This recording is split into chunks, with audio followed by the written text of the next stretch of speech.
Before we begin, if you're fascinated by the hidden mechanics of Cold War espionage and the role that pure chance played in exposing some of history's most sophisticated intelligence operations, make sure to subscribe and turn on notifications.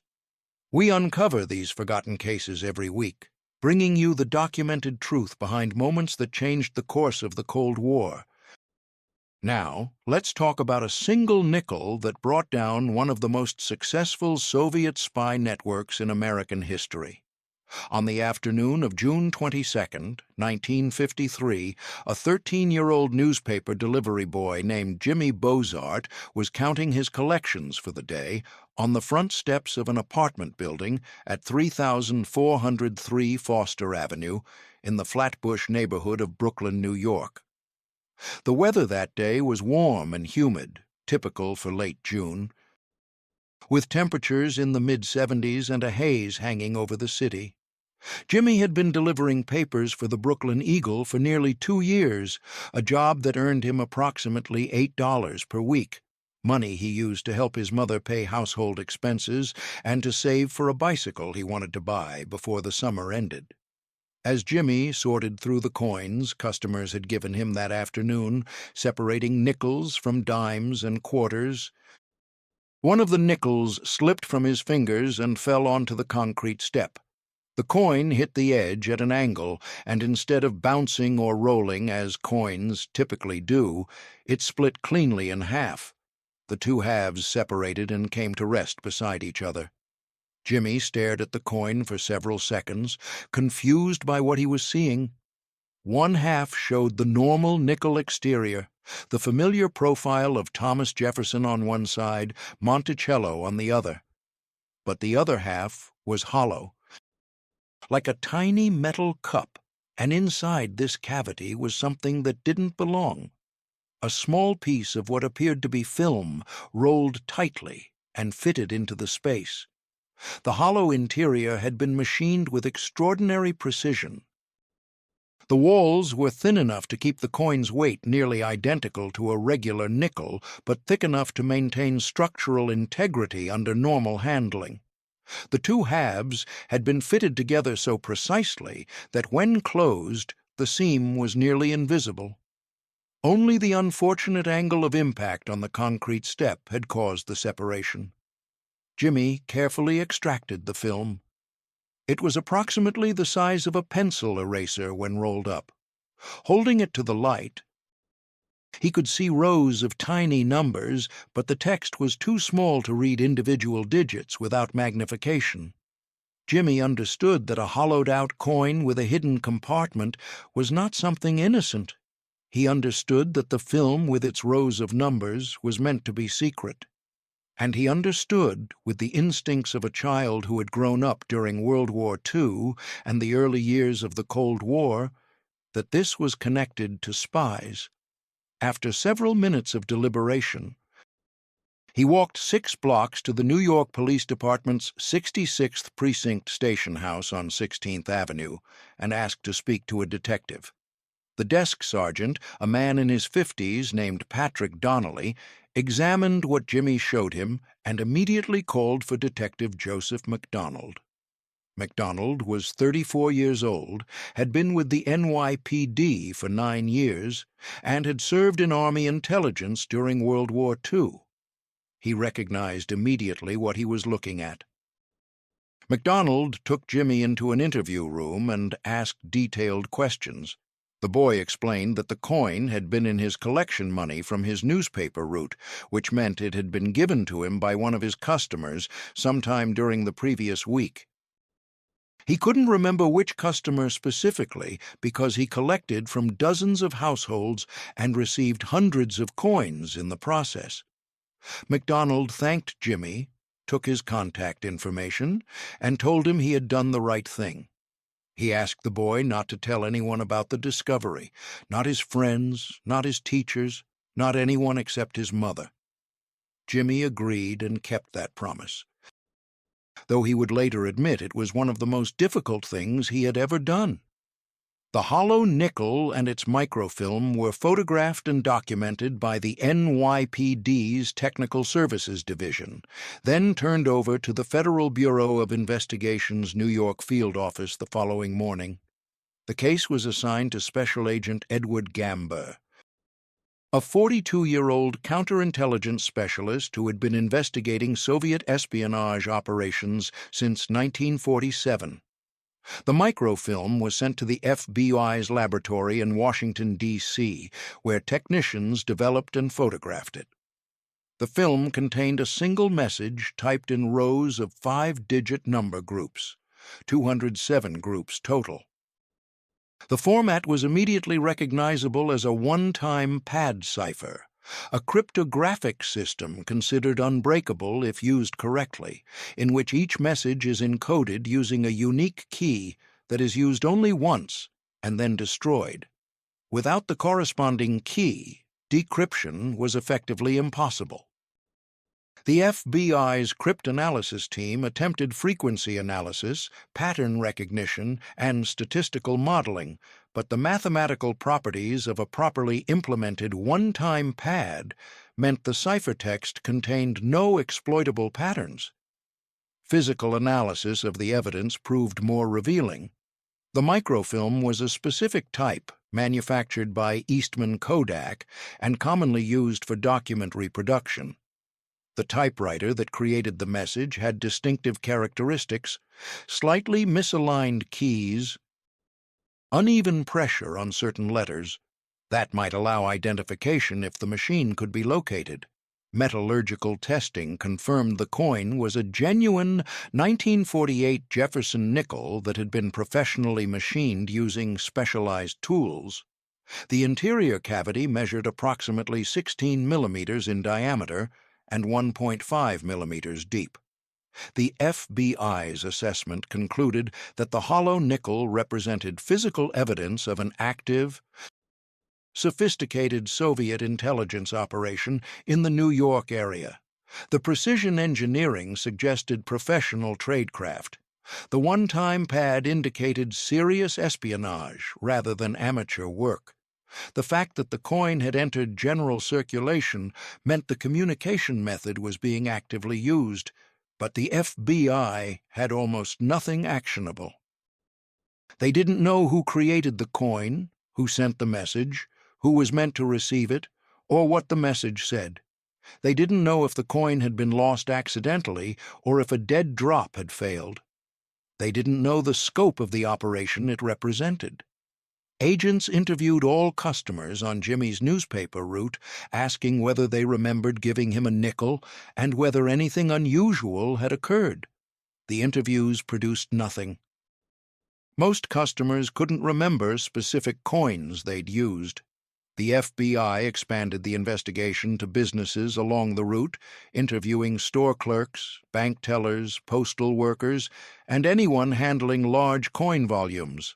They examined currency exchange records and looked for patterns that might indicate how the coin had entered circulation in that neighborhood at that time. Every lead went nowhere.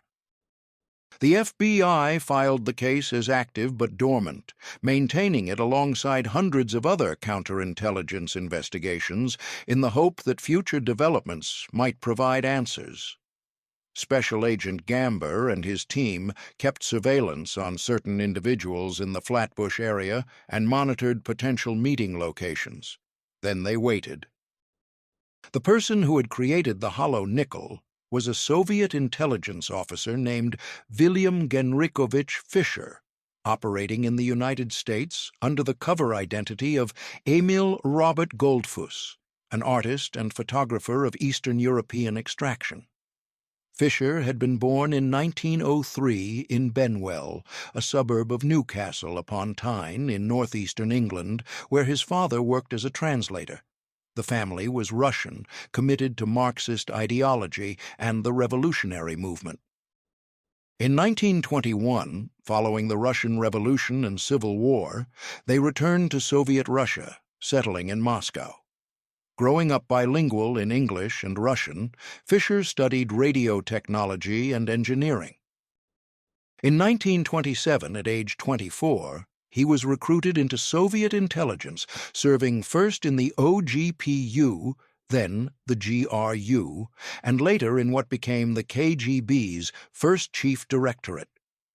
His career spanned 3 decades across Norway, England, and wartime Soviet operations, where he trained intelligence officers and supported partisan radio communications behind German lines. He became known for exceptional skill in radio work, cryptography, and clandestine tradecraft. In November 1948, Fisher was selected for one of Soviet intelligence's most important assignments, to serve as an illegal agent in the United States. An illegal is an officer operating without diplomatic cover or official position, living under false identity with no overt government connection. Such agents are the most valuable and most vulnerable of intelligence assets.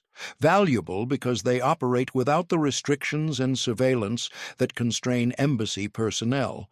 Vulnerable because they have no diplomatic immunity. Fisher entered the country in late 1948 through Canada using a forged passport in the name of Andrew Coyotis, a deceased Lithuanian immigrant whose identity Soviet intelligence had appropriated. Once inside the United States, he established himself in New York as Goldfuss, renting a studio apartment in the Ovington Studios building at 252 Fulton Street in Brooklyn Heights, a building housing artists and photographers. He decorated it appropriately, joined local art groups, attended exhibitions, and made casual acquaintances. He was pleasant, quiet, unassuming, slightly eccentric in the way artists were expected to be. Behind this carefully constructed cover, Fisher's apartment contained sophisticated communications equipment hidden in modified furniture and hollowed-out containers. He maintained multiple one-time cipher pads for encoding messages and possessed materials for creating microfilm, developing photographs, and manufacturing concealment devices. His mission was to serve as a resident controller, for a network of Soviet intelligence assets. He received intelligence from other agents, encoded it, and transmitted it to Moscow using shortwave radio. He coordinated operations, provided technical support, and served as the primary link between Soviet intelligence and its American sources. The hollow nickel had been created by Fisher in early 1953 to communicate with a subordinate agent. The encrypted message was intended to provide instructions, and the coin was meant to be passed through a dead drop.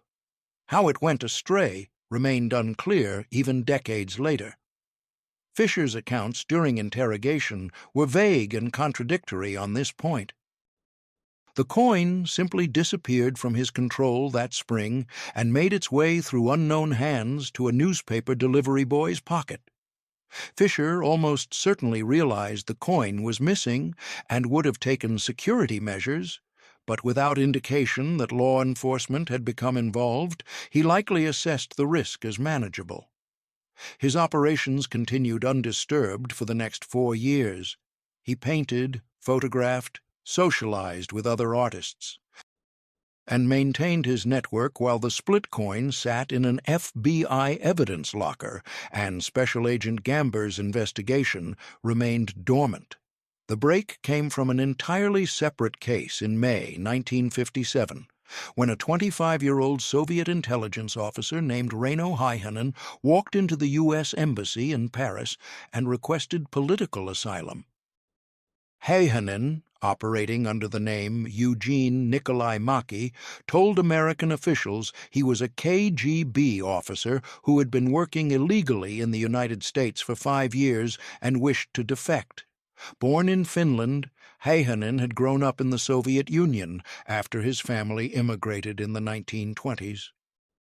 Recruited into Soviet intelligence in the 1940s, he'd been sent to the United States in 1952 to serve as assistant to the New York resident controller, to Fisher, whom he knew by the cover name Rudolf Abel.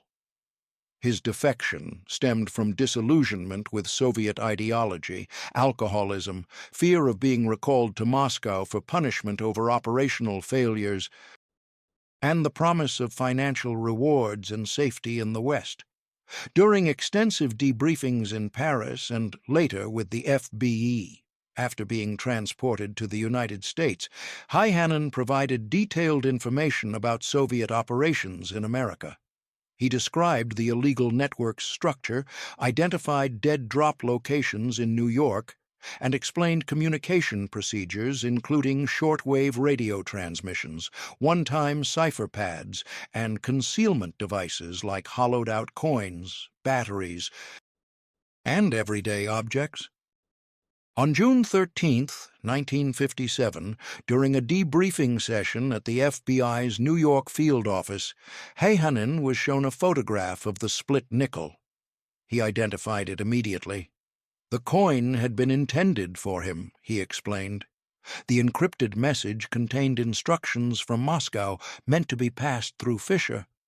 An intermediary who was supposed to deliver it had apparently lost or mishandled it, causing it to enter general circulation.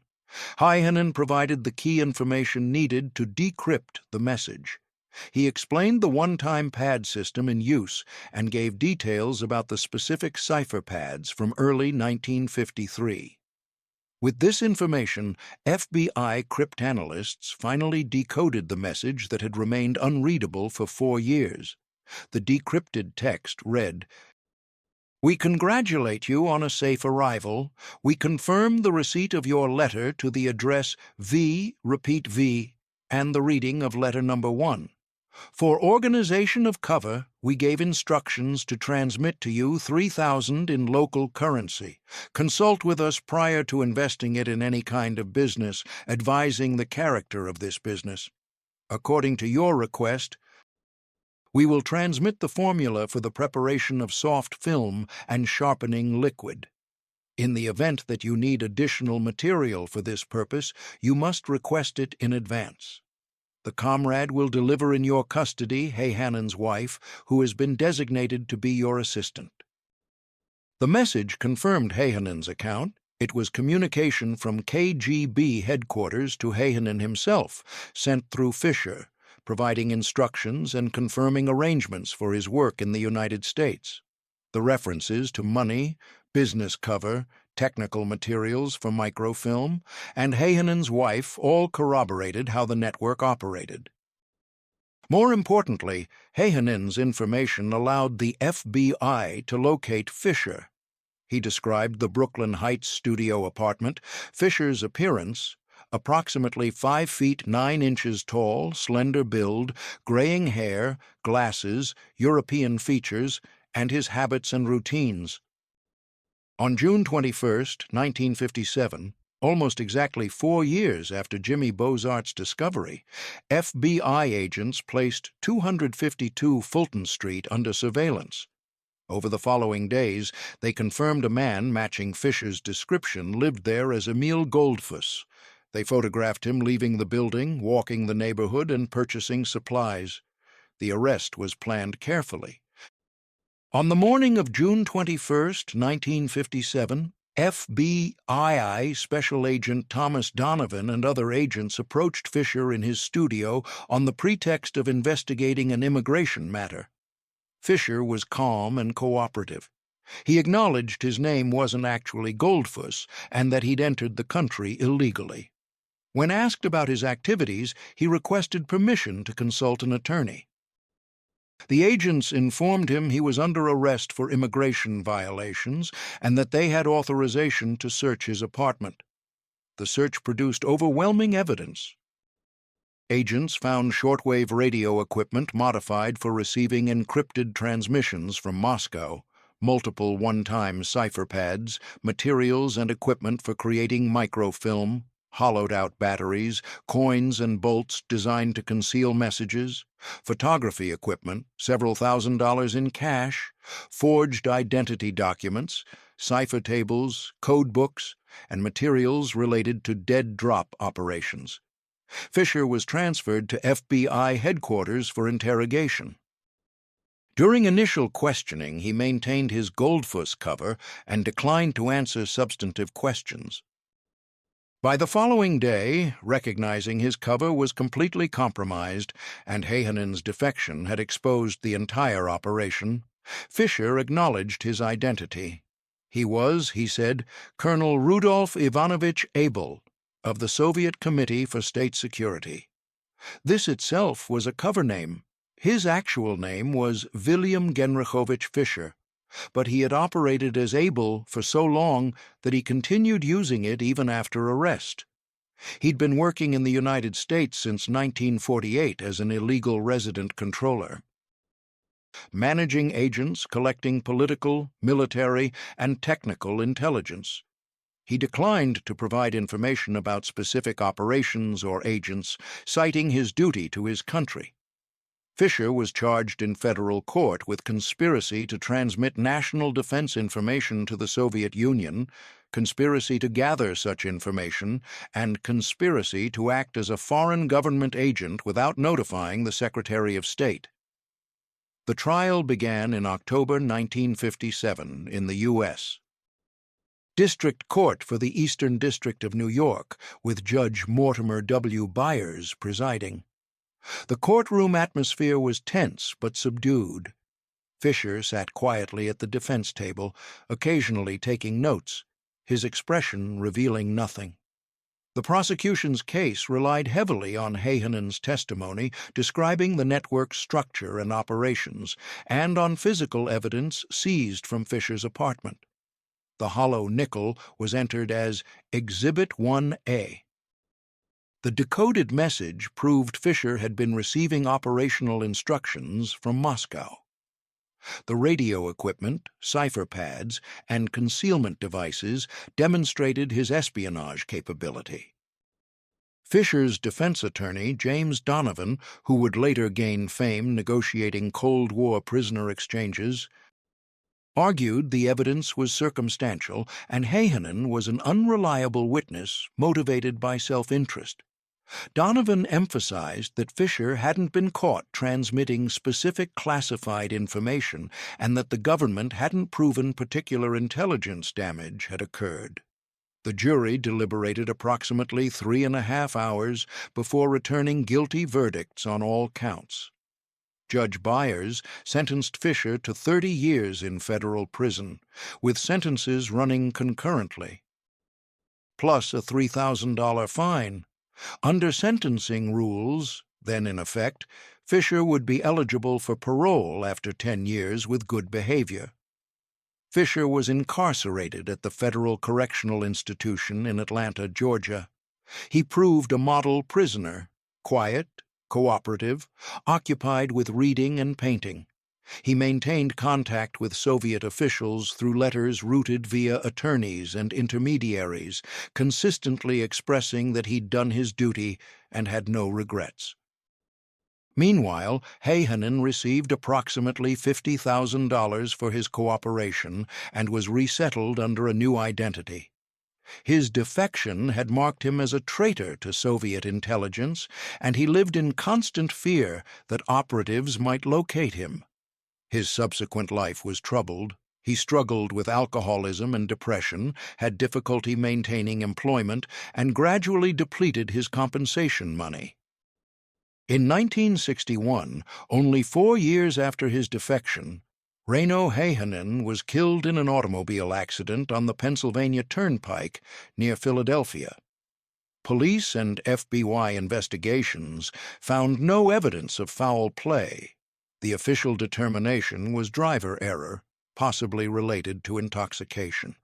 He was 29 years old. Fisher remained imprisoned until February 10, 1962, nearly 5 years after his arrest. On that date, he was exchanged for Francis Gary Powers, an American U-2 reconnaissance pilot shot down over Soviet territory in May 1960 and held prisoner for nearly 2 years. The exchange occurred on the Glienicke Bridge, connecting West Berlin to Potsdam in East Germany, a location that would become famous as the Bridge of Spies. The negotiation had been handled primarily by James Donovan. Fisher's trial attorney, who had maintained contact during his imprisonment. Soviet government representatives approached Donovan seeking Fisher's release. The negotiations took more than a year and involved complex diplomatic maneuvering through third parties, as the United States and Soviet Union had no direct framework for such exchanges. On the morning of February 10, 1962, Fisher was transported from prison to McGuire Air Force Base in New Jersey, then flown to West Berlin. At approximately 8:20 a.m. local time, in freezing weather with light snow falling, the two men walked across the bridge simultaneously, each toward their respective homeland, passing near the midpoint without acknowledgement. Fisher returned to Moscow, where he was welcomed as a hero by KGB leadership, despite his arrest and conviction. Soviet records that became available after the USSR's collapse show Fisher was awarded the Order of Lenin and promoted to Major General in the KGB. He worked several more years in intelligence, primarily in training and advisory roles, before retiring in the late 1960s. He lived quietly in Moscow for the remainder of his life, painting and occasionally advising younger officers.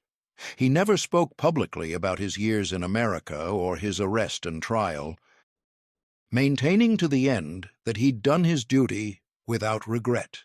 Vilyam Fisher died on November 15, 1971, exactly 14 years after his sentencing in Brooklyn.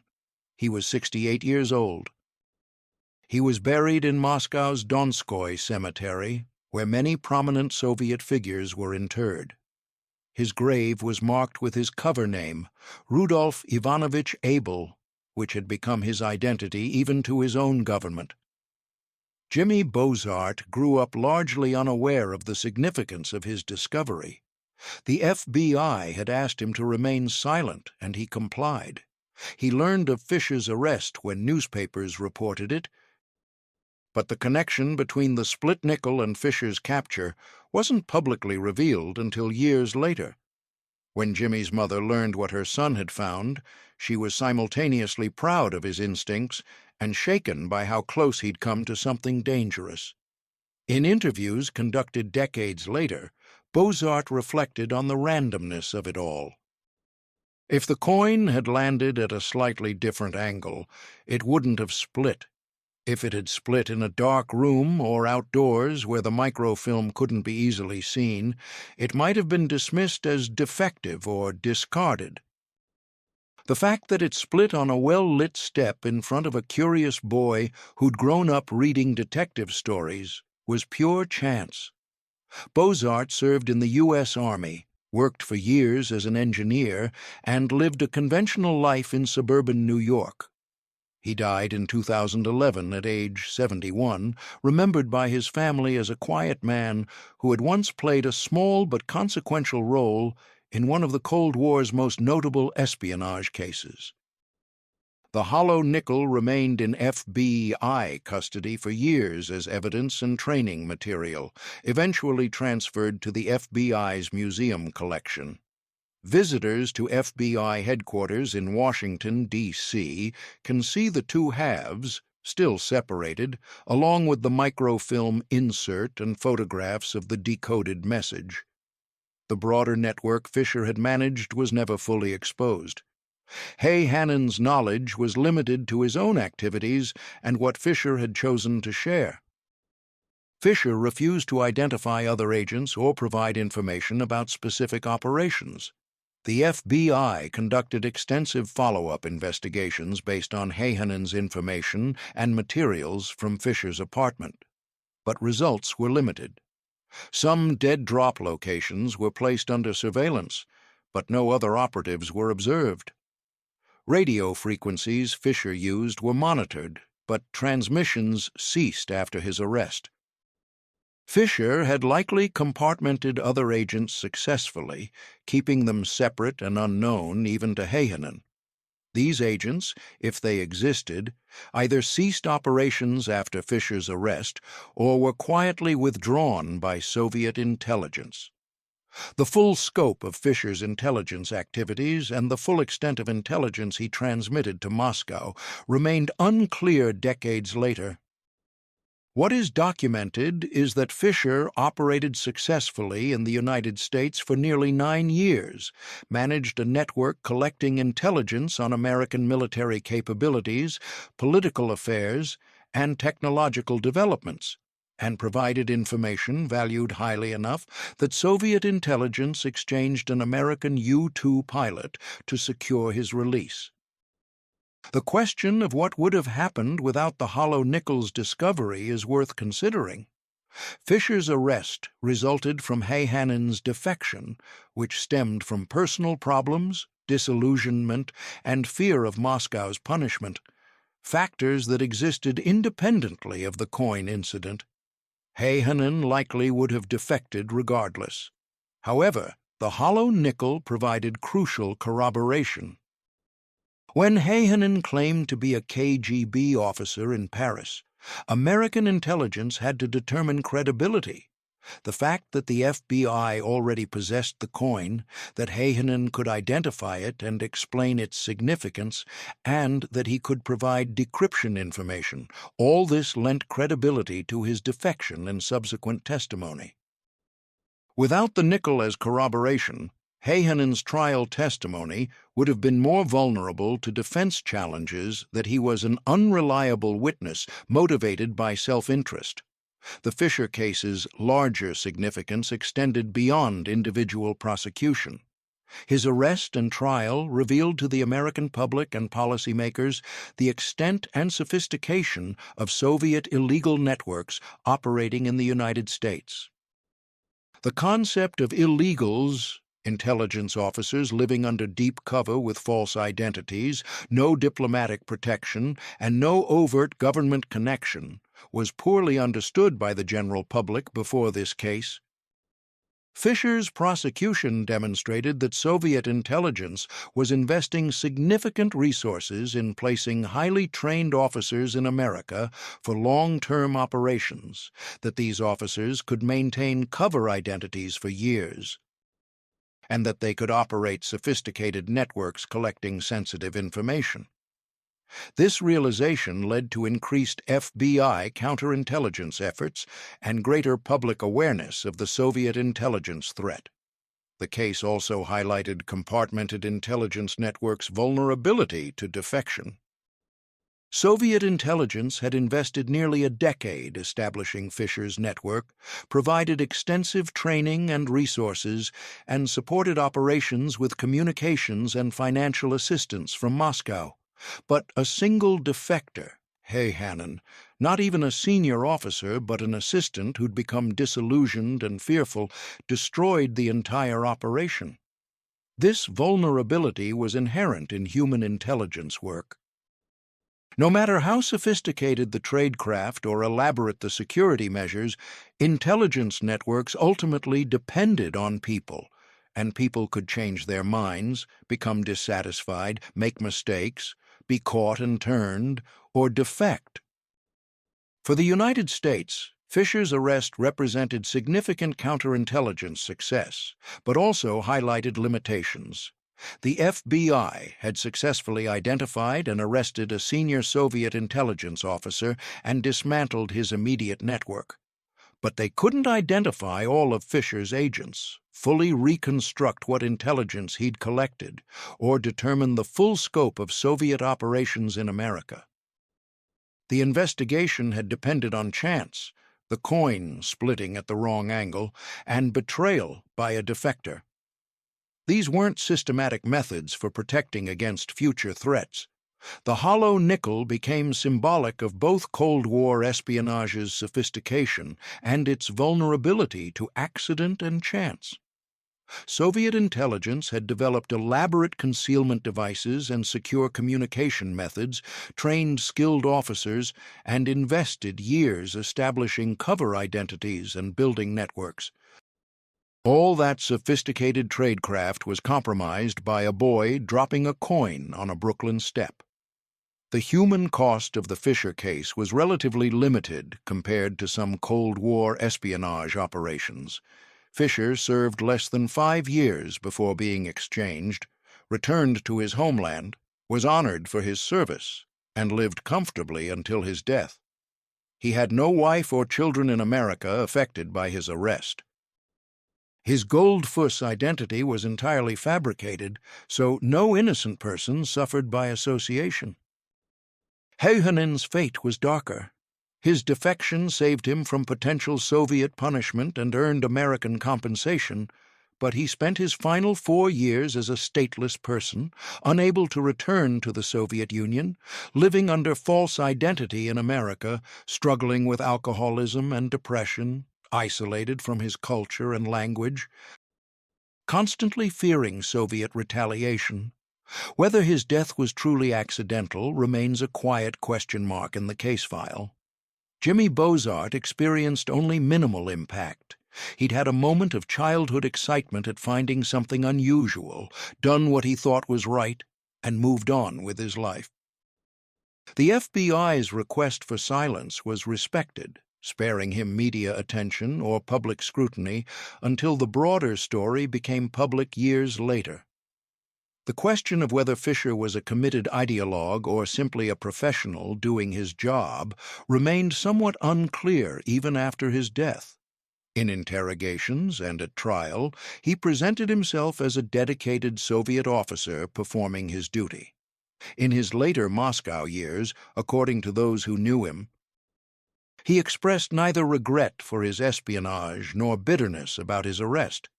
He seemed to view his work as a professional calling rather than a passionate crusade. This contrasted with other Cold War spies whose motivations were clearly ideological, people who spied because they believed deeply in communism or Soviet values, who saw espionage as moral action in service of a just cause.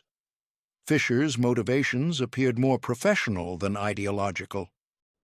He was a career intelligence officer, trained and skilled in his work, loyal to his service and country, but not necessarily driven by deep political conviction. This professional detachment made him effective.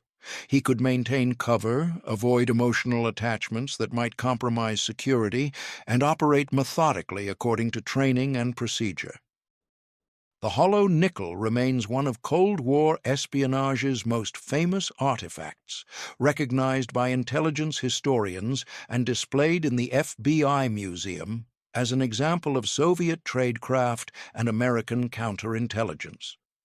The image of the split coin with its tiny microfilm insert has appeared in numerous books, articles, and documentaries. But the coin is more than an artifact of espionage history. It represents the intersection of sophisticated intelligence operations with random chance, the vulnerability of elaborate security measures to simple accidents, and the way small objects and small moments can have consequences far beyond their apparent significance. A boy counting coins on a Brooklyn step, a nickel falling at the wrong angle, a split revealing what should have remained hidden. An investigation given crucial evidence years before it would need it, a defector whose testimony could be corroborated, a conviction that helped expose Soviet espionage's extent in America. All these consequences flowed from a single moment of pure chance. Vilyam Fisher was 50 years old when the hollow nickel was lost. He was 54 when arrested, 59 when exchanged, and 68 when he died. The coin had been a small part of his 9-year American operation, one of hundreds of messages and communications he'd handled, one of dozens of concealment devices he'd created or used. But it was the one that got away. And in the logic of intelligence work, where security depends on nothing getting away, where one small breach can unravel entire operations, that single lost coin became the thread that, 4 years later, helped pull apart everything Fisher had built